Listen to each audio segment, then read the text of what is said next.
మాకు అక్కడ పార్టీ జాయినింగ్లు ఉంటే మీటింగ్ జరుగుతూ ఉంటే ఫోన్ వచ్చింది. సార్ ఇక్కడ ఎంఆర్ఓ గారు ఆఫీసులో దొంగతనం పట్టాలు జరుగుతామని అని చెప్పేసి ఎవరు ఫోన్ చేస్తే ఇమీడియట్గా రావడం జరిగింది. మా వాళ్ళు వచ్చేటప్పటికే వీడియోలు కూడా తీశారు. వీడియోలు కూడా మీకు చూపిస్తాం. వాళ్ళు ఎలాగ పారిపోయారు ఆ పట్టాలు పుచ్చుకుని.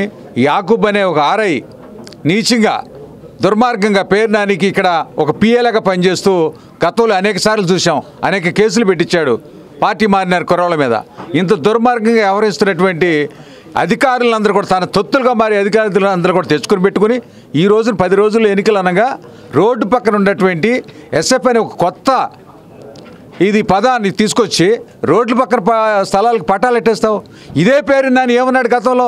అసలు రోడ్డు పక్కన ఉంటే మీరు ఎందుకు ఉండాలా? మీ అందరికి కూడా ఇళ్ల స్థలాలు ఇస్తాము, ఊరి బయట స్థలాలు కొంటున్నాము, అక్కడ ఉండాలి. భవిష్యత్తులో మీ ఇళ్ల పట్టాలు కనుక ఇక్కడ మీరు ఇవ్వాలంటే కోరేది కాదు, ఇచ్చేది కాదు. ఇది గవర్నమెంట్ పరంగా చల్లదు ఈ పట్టా అని నీ నోటితో నువ్వే చెప్పి నీ నోరా తాటిపెట్టాను అడుగుతా ఉన్నాను. ఈ రోజున నువ్వు పబ్లిక్గా చెప్పావు. నువ్వు ఇక్కడ రోడ్డు పక్కన ఉన్న ప్రజలందరూ కూడా మీరు స్థలాలు ఇస్తున్నాం, ఊరు బయట చక్కని స్థలాలు ఇస్తున్నాం, పర్మనెంట్గా మీరు ఎక్కడ తాకట్టు పెట్టుకోవచ్చు, మంచి పట్టాలు ఇస్తున్నాం అని చెప్పిన మనిషివి ఈ రోజున మీటింగ్లో నిన్ను చెప్తా ఉన్నావు. రోడ్డు పక్కన ఎవరు వేసుకుంటారు ఇల్లు? కట్టి పేదవాళ్ళు, ఇల్లు లేని వాళ్ళు రోడ్డు పక్కన వేసుకుంటారు. వారికి పట్టాలు ఇస్తే తప్పేంటి రవీంద్ర గారు అని అడుగుతా ఉన్నావు. రోడ్డు పక్కన పట్టాలు ఇస్తే తప్పు అని చెప్పింది నువ్వే. తప్పు. రోడ్డు పక్కన పట్టాలు ఇవ్వకూడదు. రోడ్డు పక్కన మీరు నివాసాలు ఏర్పాటు చేసుకోకూడదు. భవిష్యత్తులో ఎప్పుడైనా మీ జీవితాలు ఖాళీ చేయాల్సి వస్తుంది. రోడ్డు అవసరాల కోసం అది ఎట్టి పరిస్థితుల్లో పట్టాలు ఇవ్వడం కుదరదని చెప్పింది నువ్వే.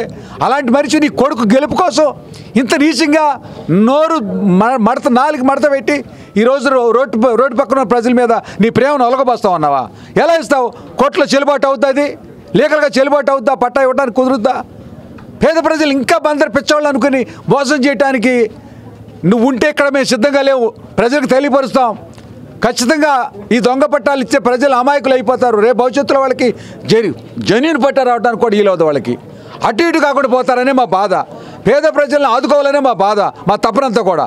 పేద ప్రజలకి నిజమైన పట్టా రావాలా? వాళ్ళకి నిజంగా కనుక వాళ్ళు అమెండ్మెంట్ చేసి మార్చి కనుక ఆ పట్టా ఇవ్వగలిగితే ఖచ్చితంగా నెత్తిని పెట్టుకుంటాం. ఆ పట్టాలు తీసుకొచ్చి మేము కూడా స్వాగతిస్తాం. ఇంత ఘోరంగా అబద్ధాలు ఆడుతూ నీచంగా కొడుకు గెలుపు కోసం ఇంత కక్కుర్తిపడాలా? ఇన్నిసార్లు రాజకీయాలు ఉన్నావు. ఇంత పేద ప్రజలు మోసం చేయడానికి నీకు ఎలాగ వచ్చింది? 8,000 పట్టాలు ఇచ్చావు. ఎక్కడన్నా పోరాటం చేశారు రవీంద్ర గారు? ఎక్కడికన్నా వచ్చి మీరు అనేక రకాల దోపిడీలు చేసి ఏ రకంగా అంటగా తీసుకున్నావో, ఆ పొలాలను ఏ రకంగా గవర్నమెంట్కి అంటగట్టావో, ఎన్ని కోట్లు తప్పావో అన్నీ కూడా తెలుసు. అదన్నీ కూడా ఎంక్వైరీ చేస్తాడనే గత కలెక్టర్ గారు కూడా ఇక్కడ పంపించేసి నీకు అనుకూలమైన కలెక్టర్ గారు ఇక్కడ తెప్పించుకుని, అధికారులు కూడా ఇక్కడ తెప్పించుకుని ఇలాంటి ఎన్నికలకు ఆడాలనే ఒక దొంగ పన్నా కానీ ఎండగడతాం. ఖచ్చితంగా నిన్ను నిలబెడతాం ప్రజా కోర్టులో.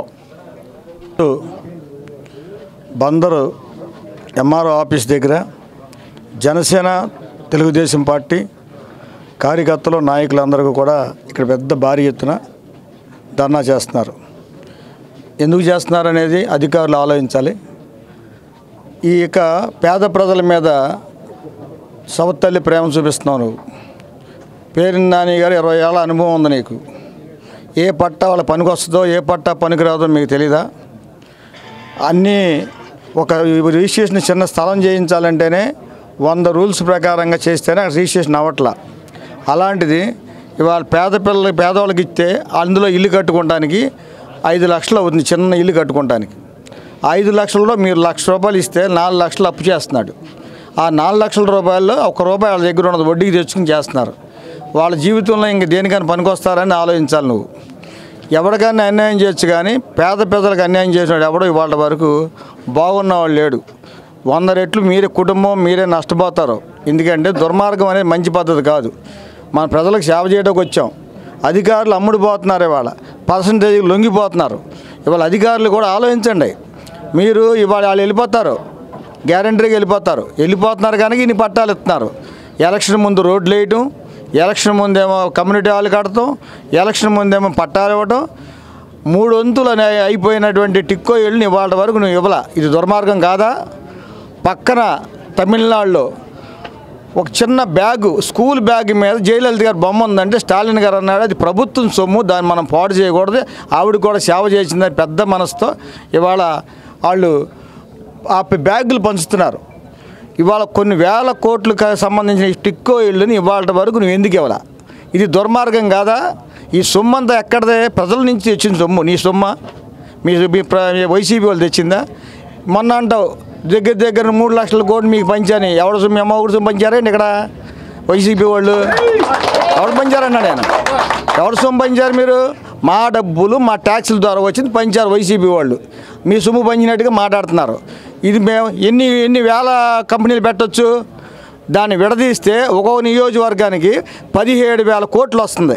17,000 కోట్లతో ఒక్కో నియోజకవర్గానికి ఎన్ని ఇండస్ట్రీలు పెట్టవచ్చు? కొన్ని వేల మంది జీవిత స్థిరంగా ఉద్యోగాలు వచ్చాయి. అది లేదు. ఇవాళ వచ్చేటప్పటికి కొల్లు రవీంద్ర గారు ఇలా చూసి దొంగ సర్టిఫికెట్లు తీసుకొచ్చి వాళ్ళకి ఏదో రంగం ఇచ్చేస్తే మనకు తెలియదు కదా, సంబరాలు చేసుకుంటారు అనుకున్నారు. ఇవాళ ఆడపిల్లలు కూడా చదువుకుంటున్నారు. మీ సచ్చింది ఎవరు పక్కన చెప్తారు? లేకపోతే అన్నీ కూడా ఇవాళ వాట్సాప్లో వస్తున్నాయి. ఏం జరుగుతుందో ప్రజలు గమనిస్తున్నారు. నువ్వు ఎన్ని చేసినా కూడా 25,000 మించి ఓట్లు మీకు పడవు. ఇక్కడ మీ వైసీపీ వాళ్ళు నేల మట్టానికి వెళ్ళిపోయే రోజులు వచ్చినాయి. ఇలాంటి తప్పులు ఇంకా చేయకూడదు. మనిషిలో పరివర్తన కావాలి. మనం మనం ఏమీ తీసుకెళ్ళం, వెళ్తా ఏమీ పట్టుకెళ్ళం. బతికిన 4 రోజులు నీతిగా నిజాయితీగా బతకడం నేర్చుకోండి. అది మాత్రం లేకపోతే మాత్రం ఈ రోజున వైసీపీ పార్టీ నేలమట్టం అయిపోద్దని జనసేన పార్టీ తెలియజేసినప్పుడు హెచ్చరిస్తున్నాం. Please subscribe to Chanakya channel.